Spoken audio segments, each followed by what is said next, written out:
Good afternoon, everyone. It's an honor to stand before you today as the incoming House Democratic leader for the 118th Congress that will convene on January 3rd, and to be joined by my two good friends, amazing colleagues and partners, the incoming House Democratic Whip, Catherine Clark, and the incoming Caucus Chair, Pete Aguilar. Let me first begin by just expressing my heartfelt thoughts and prayers for the family of Don McKeachum. He tragically passed away. The House Democratic Caucus is a family, and Representative McKeachum was an incredibly important part of that family, and he will be deeply, deeply missed. I also want to convey my thanks to Speaker Nancy Pelosi, an extraordinary speaker for the ages, who has delivered so much for so many over such a significant period of time. Our caucus is better, our country is better, the world is better because of Speaker Nancy Pelosi's incredible leadership. I also want to thank our current House Majority Leader, Steny Hoyer, and our current House Majority Whip, Jim Clyburn, for their incredible friendship, mentorship, and support for all of us along this journey from the very beginning of our arrival in the Congress. We stand on their collective broad shoulders, building upon the incredible work that they've done, excited about the opportunities to advance the ball for everyday Americans as we move forward into our future.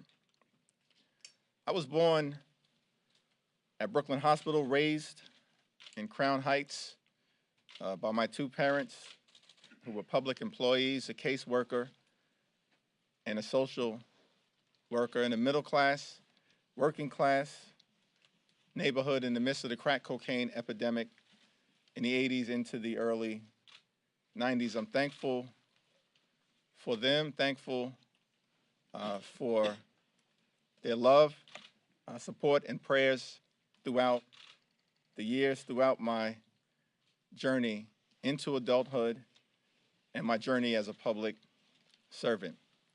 Growing up in that Crown Heights neighborhood, first member of Congress I was ever aware of was the Honorable Shirley Chisholm.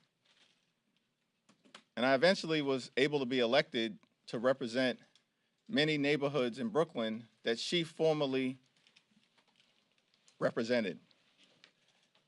And so it's with particular reverence for her that it was communicated to me earlier today that this actually is Shirley Chisholm's birthday, 98 years ago.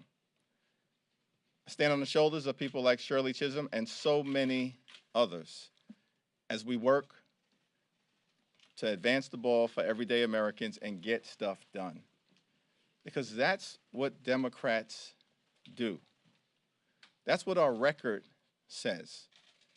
Each and every day, House Democrats committed to fighting hard for working families, middle-class folks, those who aspire to be part of the middle class, young people, seniors, immigrants, veterans, the poor, the sick, the afflicted, the least, the lost, and the left behind. House Democrats fight for the people.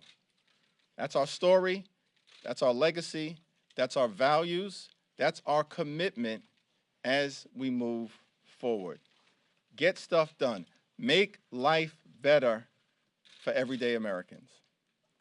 We look forward to finding opportunities to partner with the other side of the aisle and work with them whenever possible, but we will also push back against extremism whenever necessary.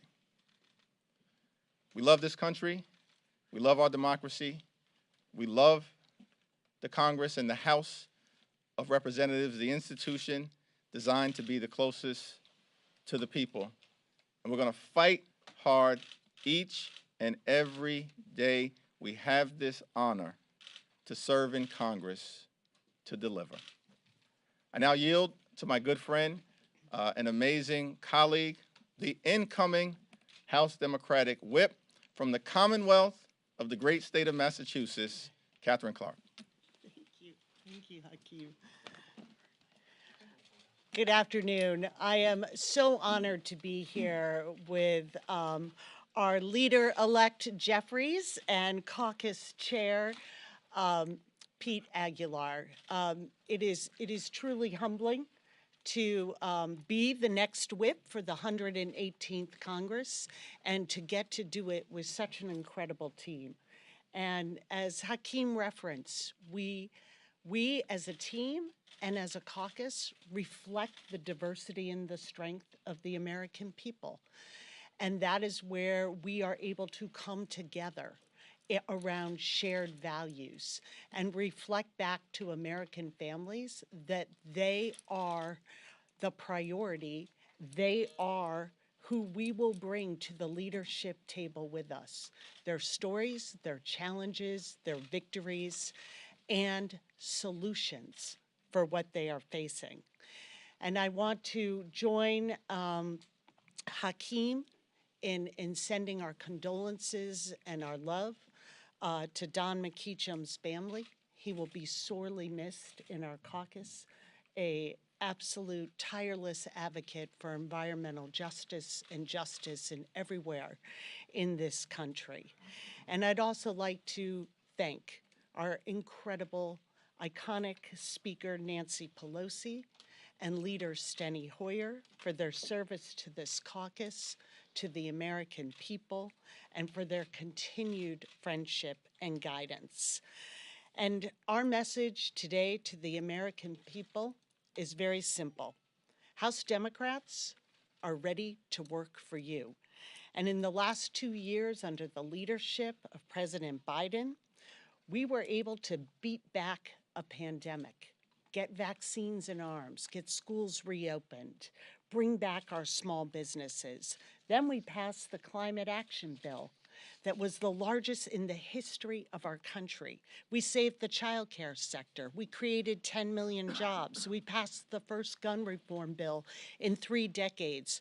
We lowered healthcare costs for seniors, and we defended women's rights and refused to let them become second-class citizens. And together, that's how we were able to defy political gravity and have this historically close margin in the House. And the Republican agenda appears to be to continue to divide us, to get power through division by turning neighbor on neighbor. But that is not what this caucus is here to do. It is not what the American people want. American people want solutions. It is not just Democratic families that are struggling to afford childcare and health care. It is not just Democratic families who are struggling to afford housing. It is not just Democratic women who want freedom to make their own decisions about their bodies. And it is not just Democratic families who want clean air to breathe and clean water to drink. So we are going to come together as a caucus. Our door is open for any member from across the aisle who wants to get to work for the American people. And if they want to divide, if they want to obstruct, if they want to have political theater instead of finding those solutions the American people want, then we will be here to oppose. But today is a day of transition and hope and a renewal of the shared values of our caucus. And I am so pleased for the first time to be able to turn the mic over to our caucus chair, Pete Aguilar. Thank you so much, Madam Whip. Do I wait until next year to start that? I'm just going to do it. I'm just going to do it now. Thank you so much to my good friends, Catherine and Hakeem. And you guys know that when we say those terms, we don't always mean it. But it's absolutely true. These are good partners, good friends, and I look forward to working with them in the years to come. Everything that Leader Jeffries and Whip Clark stand for is exactly what the Democratic Caucus has been advocating and will continue to protect: individual freedoms, health care. Those are going to be the things that we continue to support, and that we continue to push back on the other side as they attempt to erode the agenda that we have accomplished over the last few years. It's not lost on me what my election means for my community, for the Latino community. Being a kid from San Bernardino, having an opportunity to help guide this caucus is a great responsibility, and I don't take it lightly. What we're fighting against is this MAGA extremism, and we heard loud and clear this election from the American public that they want us to work to get things done for them. They want us to reduce the costs that they have, and they want us to stamp out extremism in every form. And so that's going to be our mandate. Unfortunately, there's folks who, on the other side of the aisle, who go to white nationalist conferences and come from the most far-right corners of the country. And we're going to have to continue to push back against those ideas as well. And every time that the other side pushes these theories, these dangerous theories, we're going to have to hold them accountable to the American public.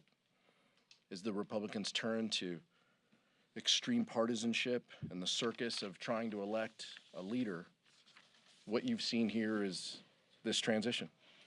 The energy in that room was amazing.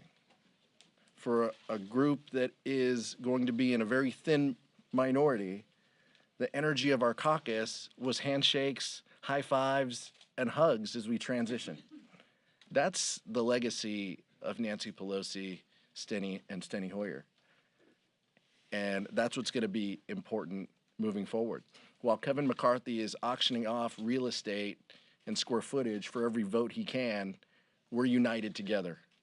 And we're in this together for the American public. And we never lose sight of who we are and where we come from. And that's what our mission and mandate is. Thank you.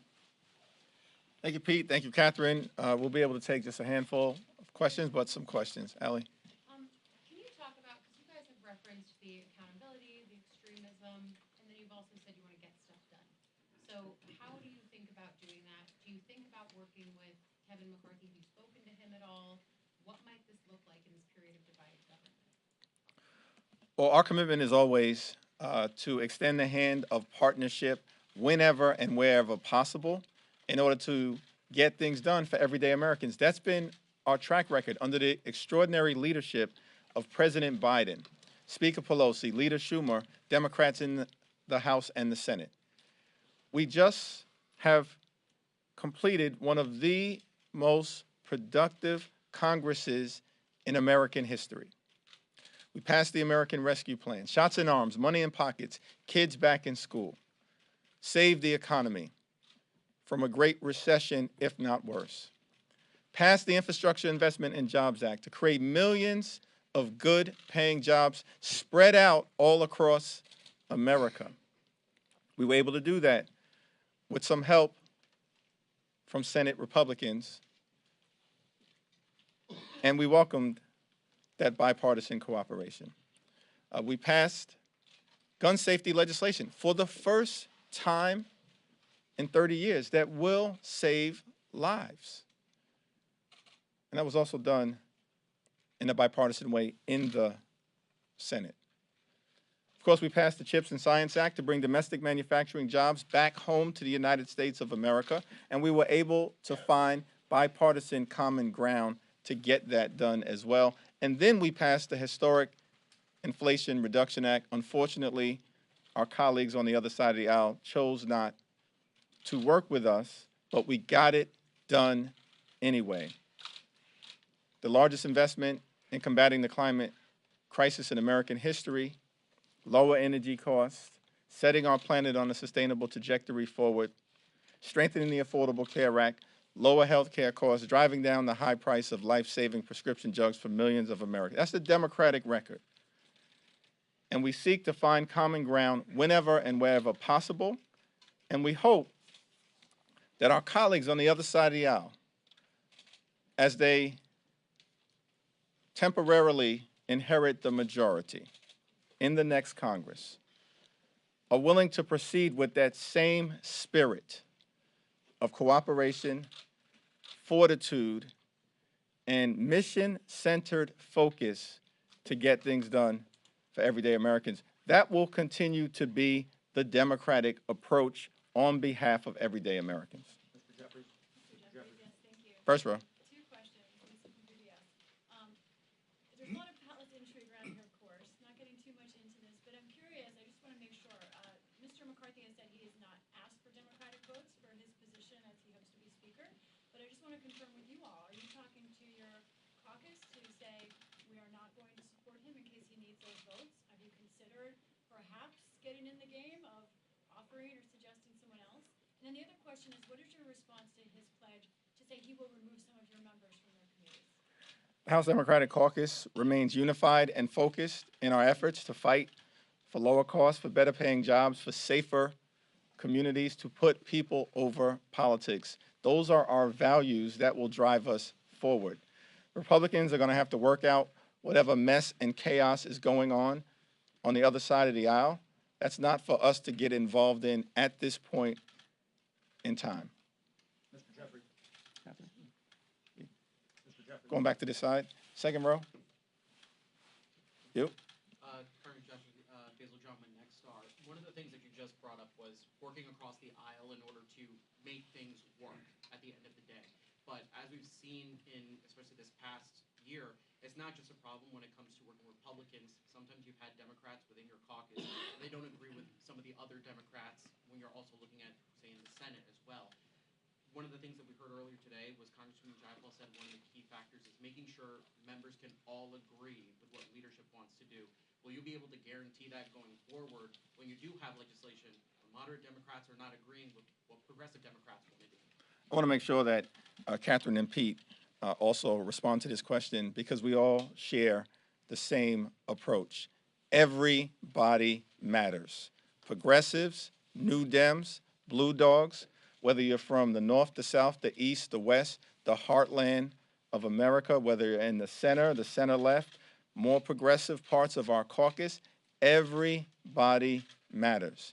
That's what makes the House Democratic Caucus the most authentic representatives of the American people. Sometimes we can have noisy conversations, but as we showed time and time again on issue after issue after issue, at the end of the day, we always come together, find the highest common denominator, and get big things done for everyday Americans. Yeah, I would say look at our track record. Just look what we did in the 117th, and look at that body of work, that coming together with a narrow majority over and over again. These are huge pieces of legislation that we have passed, and it is starting in the next few months, those cost savings, those projects are going to start to come to fruition. And what that means to the American people is always what binds us together, because our caucus is about these shared values. That is where we build the unity while we use our entire diversity. We don't do what the other side does. We don't shy away and say there will be discipline, there will be punishments for not towing the line. We listen to people because we understand that their districts, those are the voices of the people of this country. And that when we are listening to our members and drawing on for every corner of our caucus, we come up with a product that works for Americans. And that's our goal here. This is the Democratic Caucus is a beautiful mosaic of the country. But these two leaders next to me can speak to every member and every corner of the caucus and have a conversation. But the House Democratic focus is always grounded on how do we help more people? How do we protect what we've passed in legislation? It's never perfect, but how do we protect that, and how do we help more people? So when that's your core ethos of, I just want to help more folks, it's a pretty easy conversation, to talk with each of them individually about what's ahead, about a piece of legislation, about a controversial amendment, because that's who we are. Our default is going to be, how do we help more people in our communities? And so those conversations aren't hard, but with leaders like this, it's going to make it easier because they have the credibility and the relationships to go to every corner of the caucus and to talk about what's important to the American public. Last question. Jeffrey, Chad. thank you.